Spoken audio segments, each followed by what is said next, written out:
삼국지 광이셨던 박옥금 시인의 재밌는 삼국지. 오늘은 제1부 어지러운 천하 제5장 절세미인 초선편입니다. 서력 190년 동탁이 무력으로 천자를 끌고 장안으로 도읍을 옮긴 후 그 포항 무도함은 하늘을 가리고 땅을 덮을 만하다고 기록되어 있습니다. 마음에 들지 않는 사람 죽이기를 짐승보다 가볍게 하였고 일신의 사치와 오만은 말로 다 할 수 없을 지경이었습니다. 그러나 그를 제거할 만한 사람은 당시 아무도 없었습니다. 모두 목숨 부지하기에 급급해야 할 지경이었습니다. 뜻있는 사람은 다 떠나고 동시성 가진 사람만이 판을 치고 있었으며 그 중에서도 장수 여포는 동탁과 의부자를 칭하며 그 포악을 돕고 있었습니다. 여포는 그 무예가 비할 데 없을 정도로 대단한 자였습니다. 그런 가운데서도 원로 대신 왕륜 같은 이는 한시를 위하여 한없는 근심에 잠겨서 어떻게 하면 이 위기를 바로잡을까 하는 생각에 잠을 설치며 마당을 거닐고 있던 어느 날 밤이었습니다.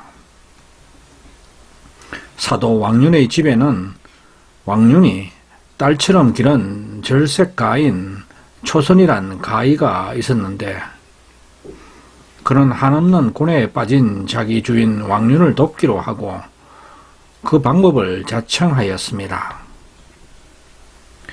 이 천한 놈이 1000만 번 죽더라도 대인을 도울 수 있는 일이면 마다하지 않겠습니다.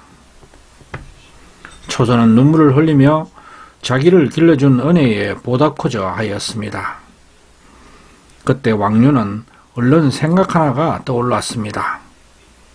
수양딸을 조용한 후당에 데리고 와서 눈물을 흘리며 말하였습니다. 이 한나라가 제사를 이어갈 수 있다면 오로지 너의 힘일 것이다. 소녀는 100번 죽더라도 시키는 대로 하겠습니다. 왕륜은 호색한 동탁과 여포를 떠올리며 미인계를 써서 여포로 하여금 동탁을 죽일 작정이었는데 그러자니 또 한 번 초선이 불쌍하고 자기의 무능함에 눈물을 비오듯 흘렸습니다. 그 며칠 후 왕륜은 값비싼 보석과 비단을 준비하고 맛있는 음식을 장만하여 장수 여포를 초대하였습니다. 여포는 원로 대신에 초대라 웬일인가 하면서도 좋아서 응하였습니다.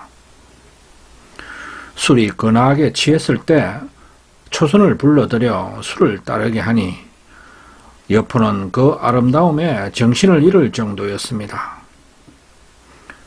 여포는 이 세상에서 처음 보는 절세 미인을 보며 할 말을 잃었습니다. 이렇게 절세 미인을 왕륜은 여포에게 첩으로 주겠다고 하였습니다. 여포는 제정신일 수 없었습니다. 그러나 왕륜은 따로 궁리한 일이 있어서 여포에게 이렇게 말하였습니다. 오늘 밤이라도 장군을 묵고 가시라 하고 싶지만 좋은 날을 택하여 보내겠습니다. 여포가 돌아간 뒤 왕륜은 또 하나의 계략을 꾸몄습니다. 동탁을 깨일 일이었습니다. 며칠 후 왕륜은 동탁 앞에 나가서 공손히 절하며 아주 황공하다는 듯이 말하였습니다. 이 윤의 거처가 비록 누추하나 한번 태사의 수레를 머물게 하여 수주라도 한 잔 올리고 싶습니다. 태사께서 허락해 주시겠습니까? 사도께서 불러주시기만 한다면 언제라도 달려가겠습니다. 이렇게 쉽게 동탁이 오겠다고 하였습니다. 왕윤이 곡기로 이름나고 워낙 조정의 원로 대신이니 믿었던 것이었습니다. 왕윤은 돌아오기가 바쁘게 동탁을 맞을 준비를 하였는데 물과 뭇에서 나오는 온갖 맛낮 값진 음식은 빠뜨리지 않았습니다. 또 동탁을 더욱 흐뭇하게 한 것은 왕윤의 지극히 공손한 태도였습니다. 그리고 동탁에 대한 끝없는 칭송이었는데 물론 이것이 왕윤의 수단인 것을 동탁은 몰랐을 것입니다. 주연이 벌어지고 초선을 불러서 춤을 추게 한 바 동탁은 그녀의 자색에 넋을 잃었습니다. 동탁은 온 천하의 미인은 다 품어보았지만 초선만은 나고 처음 보는 미색이었습니다. 동탁은 말까지 더듬거리며 왕윤을 돌아보며 물었습니다. 이 아이가 누구요? 저희 가학이 초선입니다. 초선에게 노래를 부르게 하니 그 노래 옥구소를 구르는 듯 동탁을 더욱 황홀케 하였습니다. 결국 동탁에 바치겠다고 하니 동탁은 기쁨에 넘쳐 초선을 술에 태워 총총히 돌아갔습니다. 왕윤도 말을 몰아 동탁의 수레와 나란히 성상부까지 배웅을 했습니다. 그런데 돌아오는 길에 창을 꼬나들고 여포가 나타나서 두 눈에 불을 켜고 덤벼들 듯 옷깃을 잡고 소리를 질렀습니다. 까닭을 훤히 알면서도 왕윤은 이상하다는 뜻이 여포에게 되물었습니다. 여장군, 이게 무슨 짓이요? 이 왕이 무슨 잘못인지 까닭부터 말씀해 주시오. 사도께서 초선을 내게 주시기로 허락하시고 이제 다시 태세에게 내리시지 않았소. 그 일이라면 저희 초옥에 들어가서 말하겠습니다. 고하여 여포가 옷깃을 놓고 따라 들어갔습니다. 왕윤의 표정을 보자 여포는 마음이 누그러졌습니다. 왕윤이 이렇게 말했습니다. 일은 이렇게 되었소. 어제 이 늙은이가 조당에 있는데 태사께서 볼 일이 있으니 내 집으로 오시겠다 하셨소. 그래서 준비를 갖추고 있었는데 오셔서 하시는 말씀이 이 집에서 초선이라는 아이를 우리 여포에게 시집 보낸다는 소리를 들었는데 한번 봤으면 좋겠다고 하셨습니다. 그래서 초선을 불러 절을 시켰더니 바라보시다가 다시 말씀하시기를 오늘이 마침 좋은 날이니 내가 갈 때 데리고 가서 여포와 짝지어 주겠소 라고 하시었소. 그러니 장군도 생각해 보시오. 다른 사람도 아닌 태사께서 오셔서 그렇게 말씀하시는데 망설일 게 뭐 있겠소. 그게 잘못 전해진 모양이요. 그런 이야기를 듣고 보니 왕윤의 잘못도 없거니와 동탁이 자기와 혼인을 시키려고 하는 일로 알고 머리를 조아리며 돌아갔습니다. 그러나 그것은 어디까지나 왕윤의 계략이었습니다. 그 길로 돌아온 여포는 밤새도록 한숨도 못 자고 동탁이 부르기를 고대하였습니다. 그러나 밤이 새고 날이 밝아도 아무 소식이 없자 여포는 동탁이 자고 있는 중당으로 달려가서 그 방안을 기웃거려 보았습니다. 그 전에 일찍 일어난 동탁의 시첩에게 태사께서 아직 주무시냐고 물어보았더니 시첩이 말하기를 간밤에 초선이라고 부르는 한 계집을 데리고 와서 아직도 주무십니다. 고 하니 여포는 눈에 불꽃이 일어 서성이고 있는데 일찍 일어난 초선이 창밖에 여포가 있는 것을 보고 눈을 찌푸리며 슬픔에 찬 모습을 보였습니다. 눈물까지 짓고 있는 것이 자신의 가련한 신세를 서러워하는 듯 하였습니다. 여포는 그 눈물이 자기를 구해달라는 줄 알고 동탁에 대한 분함에 몸을 떨었습니다. 동탁이 늙은 몸의 주야로 초선의 몸을 탐하다가 병이 났는데 초선은 성심성의로 간호를 하여 그의 애정과 믿음을 사도록 하였습니다. 동탁은 초선을 진심으로 사랑하였습니다. 그러나 초선은 한편으로는 여포에게도 온갖 표정으로 그의 마음을 사로잡으려 하였습니다. 동탁 몰래 여포를 만나면 죽는 신용을 해서 여포가 붙잡아 준 적도 있었습니다. 하루는 또 이런 일이 있었습니다.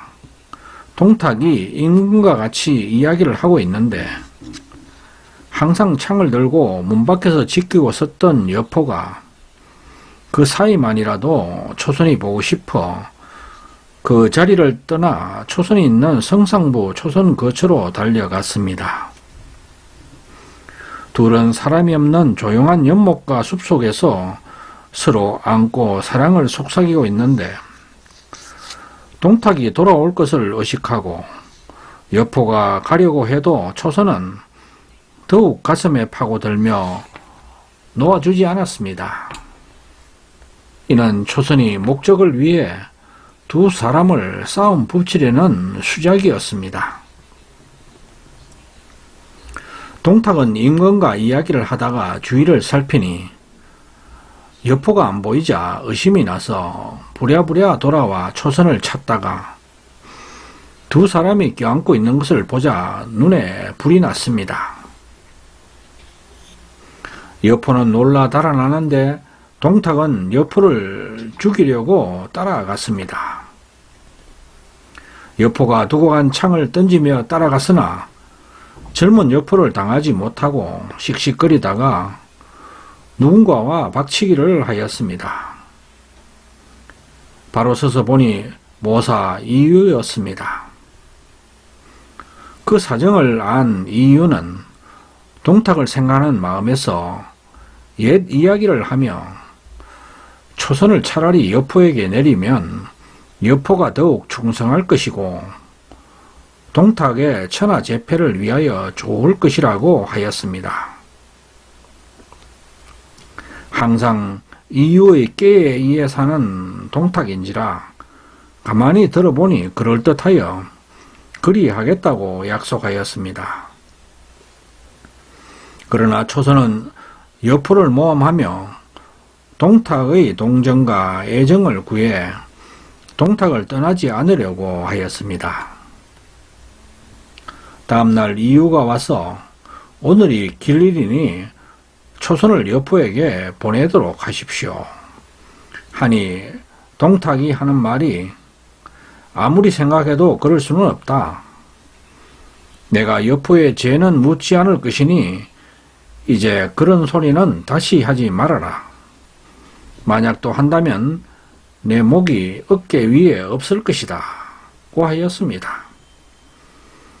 그러나 동탁은 앞으로 웅지를 펴기 위해서도 여포가 절대 필요하다고 생각하여 이유를 시켜 여포를 불러오게 하여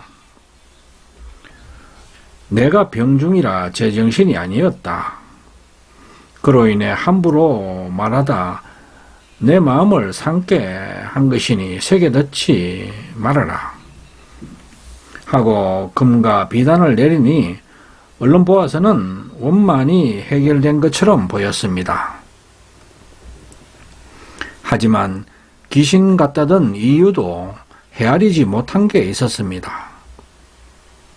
그것은 여포가 초선에게 품은 열정이었습니다. 여포는 어떻게든지 동탁을 죽이고라도 초선을 구해내겠다는 생각에 사로잡혀 있었습니다. 동탁을 죽이기는 어렵지 않다고 해도 그 뒤가 두려웠던 것입니다. 그의 용맹과 무술은 늙은 동탁을 죽일 수 있지만 동탁의 의자라 칭하면서 온갖 포악을 도왔던 그로서는 계집 때문에 아비를 살해한다는 것도 문제이고 동탁의 수많은 부하도 감당하기 어렵다고 생각되었을 것입니다. 한편 초선의 농간도 대단한 것이었습니다.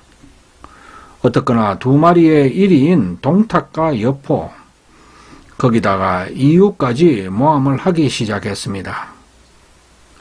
동탁에 매달려 이렇게 꼬드겼습니다. 천한 몸이 태사의 사랑을 입고 있사오나 이곳에서는 언제 여포에게 해를 당할지 모르고 이유 그자도 여포의 업력을 도우려 하니 불안합니다.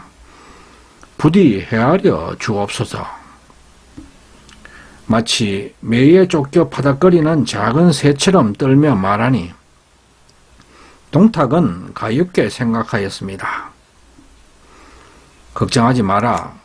내일 미호성에 가서 거기서 함께 즐기며 살 것이니 아무 걱정하지 마라. 미호성은 동탁 개인의 집과 같은 성이었지만 임금의 궁궐 못지않은 호화로운 성이었습니다. 다음날 미호성에 가기 위하여 성상부를 나서자 백관들은 전처럼 모두 배웅을 나왔습니다. 그들 속에는 물론 뜬 눈으로 밤을 새운 여포도 있었습니다. 초선이 수레 속에서 내다보니 여포가 핏발선 눈으로 수레 안을 훔쳐보고 있는 것을 보고 더욱 슬픈 듯이 넓은 소매로 얼굴을 가리고 통곡하는 형상이라 여포의 가슴은 부서지는 듯 아팠고 끌려가는 초선이 너무나도 가련하게 느껴졌습니다.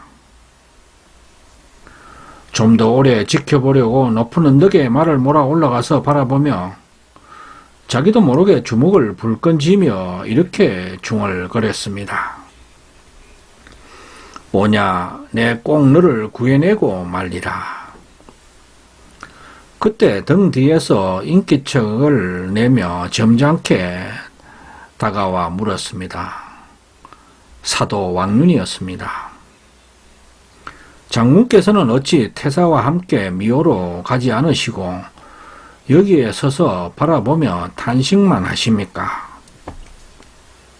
여포는 동탁이 이리처면 나빴지 왕윤은 죄가 없다고 생각하고 있던 차라 반겨 맞으며 그 속사정을 말하였습니다. 왕윤이 놀란 듯이 자기는 그런 줄 몰랐다고 그간 몸이 아파서 집안에 있었다고 하면서 이렇게 말했습니다. 태사가 참으로 짐승만도 못한 짓을 할 줄은 몰랐습니다. 그 일은 제 집에 가서 의논하는 게 좋겠습니다. 여포의 소매를 끌고 자기 집으로 데리고 와서 말했습니다. 태사가 내 딸을 욕보이고 장군의 아내를 빼앗았으니 천하가 크게 비웃을 것이외다. 이 늙은이는 어찌할 수 없으나 장군 같은 세상을 뒤엎을 영웅도 그 더럽힘과 욕을 참아야 됩니까? 맹세하거니와 내 반드시 그 늙은 도적을 죽이고 이 욕을 씻을 것이요. 왕윤으로서는 기다리고 기다리던 여포의 말을 듣자 더욱 다짐하는 말을 듣고 싶어서 더욱 흉흉히 소리쳤습니다. 이 여포 대장부로서 하늘을 지붕 삼고 땅을 집 삼아 살면서 어찌 남 밑에 오래 살겠소? 여포가 자기 입으로 동탁을 죽일 것을 맹세하니 왕윤은 더 이상 망설일 것이 없다고 생각하였습니다. 그것을 본 왕윤은 드디어 적극적으로 설득하여 위엄있게 말하였습니다. 이미 장군의 뜻이 그러하시다면 이 사람도 숨김없이 말하겠습니다. 만약 장군께서 무너져가는 한나라를 떠받쳐 충신이 된다면 장군의 그 이름은 청사에 빛날 것이요. 그 향기가 백세를 이어 거할 것이외다.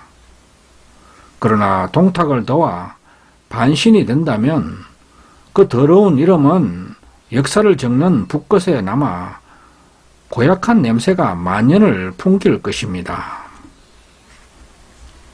이 여포의 뜻이 정해졌으니 사도께서 너무 의심하지 마십시오. 하면서 일어나 절을 하였습니다. 그렇게 하는 데는 여포에게도 생각하는 뜻이 있었습니다. 여포가 동탁을 죽이는 것은 어렵지 않으나 뒤를 받쳐줄 세력이 있어야 했습니다. 그러나 왕륜 같은 원로 대신과 손잡는다면 의의 행위가 될 것이고 조정의 구 세력들의 받침을 얻는다면 자기가 동탁을 없애는 것이 충신의 이름을 얻는다고 생각하였던 것입니다. 여포로서는 두 가지를 다 얻을 수 있다고 생각했습니다. 여포는 왕륜의 뜻을 읽은 것 같아 차고 있던 칼을 빼더니 자기 팔뚝을 찔러 거기서 솟는 핏을 손바닥에 찍어서 하늘과 왕륜에게 맹세를 하였습니다. 만약 이 여포가 딴 뜻이 있다면 귀신과 사람이 아울러 이 피가 시궁창에 썩어 흐르는 걸 보게 될 것이요.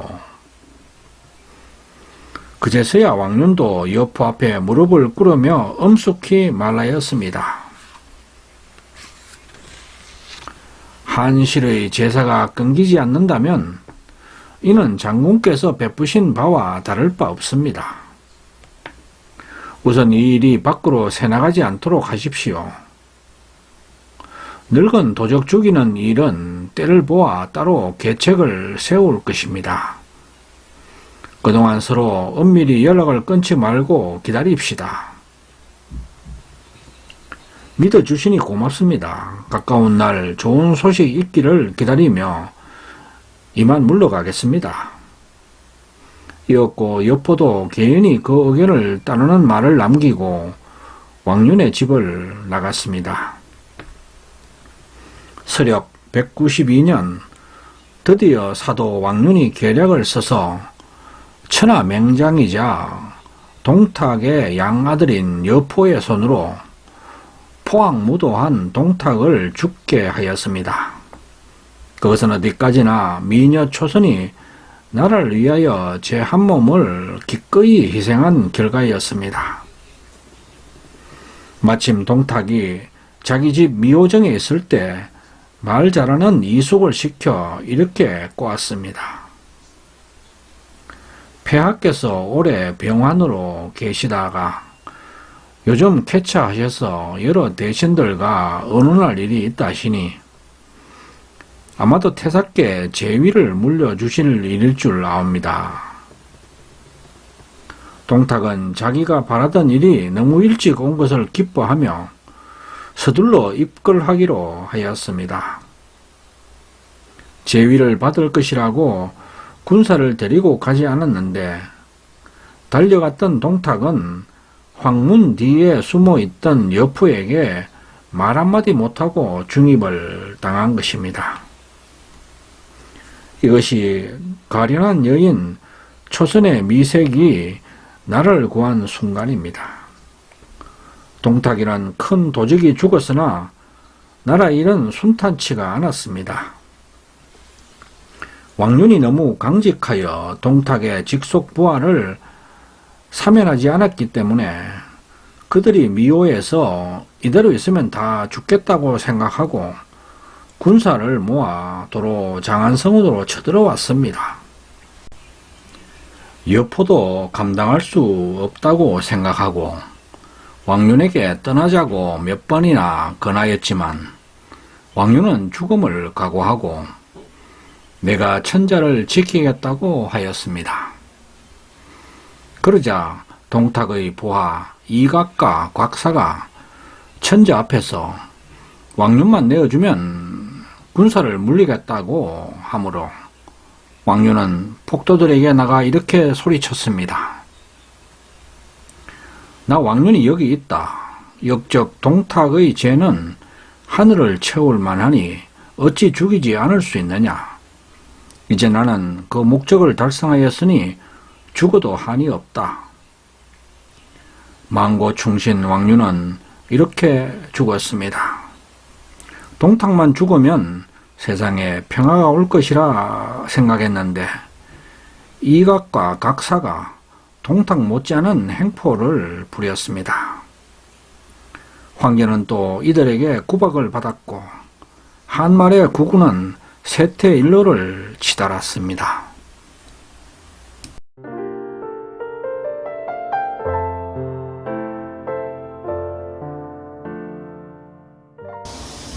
아직까지 금가파TV를 구독하지 않으신 분은 지금 바로 붉은색 구독 버튼과 좋아요, 엄지척 그리고 종 모양의 알람 설정을 해주시면 감사하겠습니다. 끝까지 시청해 주셔서 고맙습니다.